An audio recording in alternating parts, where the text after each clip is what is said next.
샬롬, 복된 목요일입니다. 오늘은 사사기 10장 1절로 18절의 말씀 7대7 이 제목으로 하나님 말씀 증거하겠습니다. 오늘 본문에 보면 6번째, 7번째 사사가 나옵니다. 또 하나 이스라엘 백성들이 섬긴 7개의 우상이 나옵니다. 또한 하나님의 구원의 역사가 얼마나 온전한가 7개의 다른 나라들이 언급되고 있습니다. 자, 7대7 더 정확하게 말하면 7이에요. 777입니다.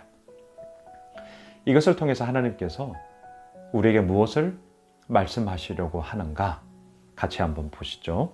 1절입니다. 아비멜렉의 뒤를 이어서 이사갈 사람 도도의 손자 부하의 아들 돌라가 일어나서 이스라엘을 구원하니라. 그가 에브라임 산지 3일에 거주하면서 아비멜렉의 뒤를 이어. 우리는 어제 보았습니다. 그의 두개골이 깨뜨려짐으로 말미암아 참 비참한 죽음으로 그의 생애가 마지막이 되었습니다. 아비멜렉은 참 탐욕적인 사람이었습니다. 자신의 입지를 다지고자 무수히 많은 사람들을 죽였던 악행자였습니다. 그래서 하나님이 그의 악행에 대한 갚으심이다라고 어제 본문에서 그렇게 구장이 맞춰지고 있습니다. 그 아비멜렉의 뒤를 이었어요. 자, 여러분, 오늘날로 말하면 대통령 그리고 그 다음 대통령 여러분들 어떠세요? 지금 우리나라도 마찬가지지만 이전의 대통령의 그러한 잘못함들과 그러한 그릇됨에 대한 반작용으로서 새로운 대통령을 선출할 수밖에 없는 거죠.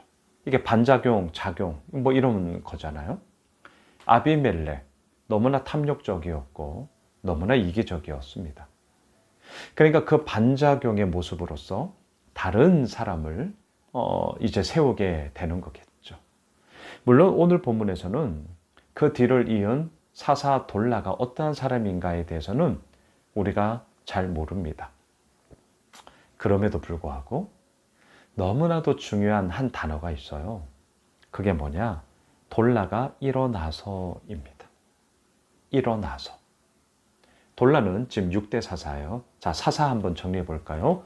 온니엘, 그 다음에 오른손에 장애가 있었던 에훗, 소모는 막대기로 600명을 죽인 삼갈, 여자 사사 드보라, 그리고 기드온, 그리고 나서 6대 사사가 오늘 본문에 나오는 돌라입니다. 그를 일컬어서 아비멜렉의 뒤를 이어 일어났다. 여기서 일어나서 히브리어로 쿰이라는 단어입니다. 쿰, 일어나다. 의지를 가지고 그 자리에서 더 이상 무너지지 않고 다시금 내가 새로이 해보겠노라 라는 다짐과 결단으로 말 그대로 일어난 거예요. 저는 이 부분을 이렇게 말씀드리고 싶습니다. 아비멜렉의 뒤를 이어서 일어난 6대 사사 돌라.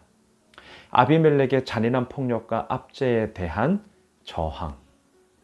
스스로 움켜쥐려는 아비멜렉의 탐욕이 얼마나 처참한 실패를 가져오는지를 우리에게 보여주었는데 이것에 대한 반항으로서 이것에 대한 저항으로서 새로운 돌라가 일어나 우리는 하나님 앞에 온전히 거하겠다.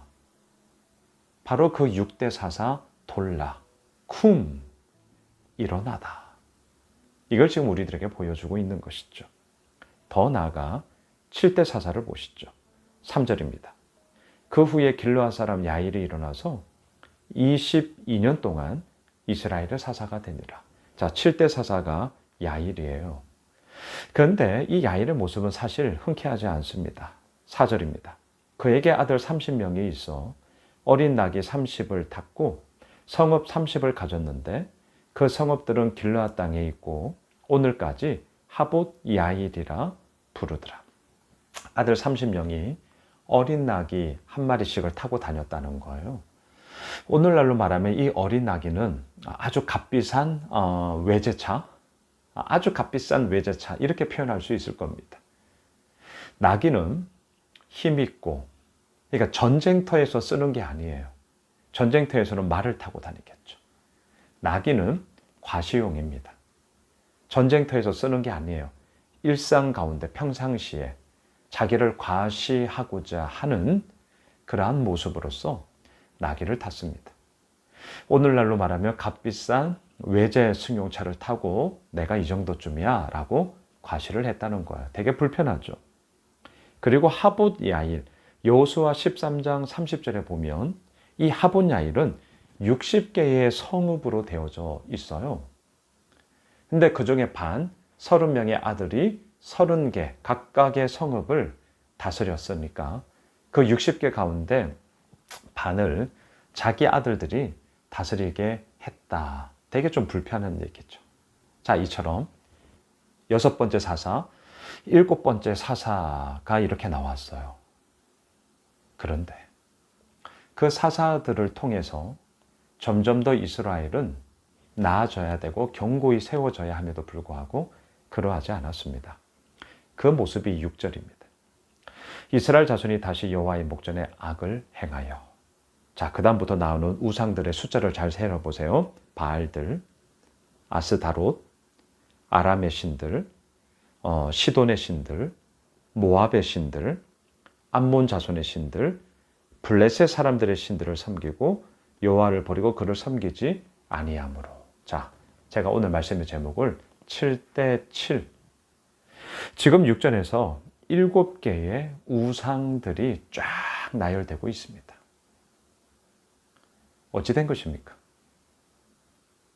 너무나도 황폐하게 무너져버린 이스라엘의 무너짐을 지금 우리에게 보여주고 있는 것이죠. 하나님은 7대 사사까지 통해서 구원의 역사를 이루셨건만 그럼에도 7개의 우상들을 섬김으로 말미암아 하나님을 떠나버린 이스라엘의 악행과 범죄를 고발하고 있습니다. 자, 그리고 더 나아가 하나 더 볼게요. 자, 11절, 12절로 내려가 보세요.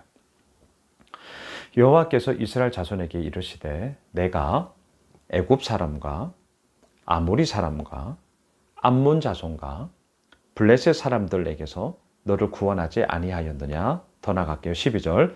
또 시돈 사람과 아말렉 사람과 마온 사람이 너희를 압제할 때에 너희가 내게 부르짖음으로 내가 너희를 그들의 손에서 구원하였거늘. 7개의 이방 나라들이 나오죠. 무엇을 뜻합니까? 하나님은 그 가운데서도 너희들을 구원하였다라는 거예요. 자, 오늘 이 숫자 7을 가지고 이제 말씀을 한번 정리해 보시죠. 하나님은 압제를 당하고 어려움이 있는 이스라엘 백성들을 구원하고자 6대 사사, 7대 사사, 물론 계속 나옵니다. 오늘 본문에만 국한하면 7대 사사까지 하나님은 이스라엘의 구원의 도구로서 그들을 통해 아버지의 역사를 이루셨습니다. 그럼에도 불구하고 이스라엘 백성들은 7개의 우상들을 섬김으로 말미암아 하나님을 떠나버렸습니다. 그러한 자들에게 하나님은 7개의 이방 나라들로부터 구원해 주신 아버지의 역사하심을 선포하며 너희들의 이러한 모습들이 얼마나 잘못된 것인지를 책망하고 계십니다. 사랑하는 예수 믿으실 가정 여러분, 7대 7. 7은 온전수잖아요. 완전수잖아요. 하나님의 그 은혜는 온전하게, 완전하게 우리들에게도 주어짐에도 불구하고 이스라엘 백성들은 7개의 우상을 섬김으로 말미암아 하나님을 완전히 떠나버린 그들의 무너짐을 보여줍니다. 우리 이러면 안 됩니다. 하나님은 7개의 나라를 통해서 그들로부터 구원해 주신 아버지의 그 사랑, 아버지의 그 구원이 우리를 이끄십니다. 오늘 목요일 그 하나님만을 바라보며 우리들의 온전함을 다해 아버지 앞에 나아가는 우리 모두가 되길 주의 이름으로 축복합니다. 기도합시다. 하나님, 그렇습니다. 7명의 사사를 아버지께서 보내주시사 구원하셨고 7개의 나라들로부터 구원해 주셨건만 7개의 우상을 섬기며 무너져 버린 이스라엘 백성들이 웬 말입니까? 이러지 않겠습니다. 아버지 앞에 나아갑니다. 아버지의 은혜를 구합니다. 오늘 목요일 더 나아가 우리의 삶이 하나님의 사람으로 온전히 서게 하옵소서. 예수님의 이름으로 기도드리옵나이다. 아멘. 오늘 말씀 붙잡고 우리 가지고 있는 기도 제목 가지고요. 함께 기도하겠습니다.